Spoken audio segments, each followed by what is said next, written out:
I sued a hospital because when I was 10 years old, I was separated from my mom. And because she couldn't stand living without me, she took her own life.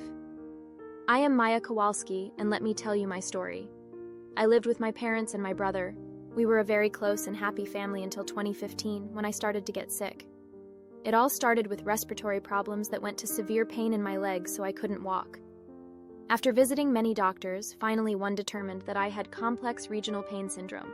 After trying a treatment that did not work, they proposed a very dangerous treatment in which I could even lose my life. But since we had no other solution, we accepted. After this treatment, everything started to improve. The pain had practically disappeared until a year later. I started having a strong pain in my stomach. They took me to Johns Hopkins All Children's Hospital, but they didn't understand what was wrong with me. My mother tried to explain, but they took her for a crazy woman and called child services. They said that my mother was making up what I had, and blamed her for what was happening to me. I was isolated from my family. I couldn't receive visits from anyone for 90 days, nor did I receive treatments, and my situation got worse.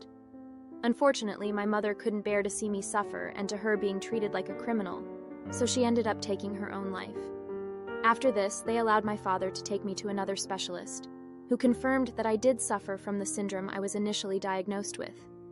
I was able to return home, but the most important person in my life was no longer there. I went back to treatment and gradually improved, but that's not the end of it all. In 2018, we sued the hospital for everything we suffered. After many court dates, finally this year we won the lawsuit and were paid $260 million. But they can never bring my mother back.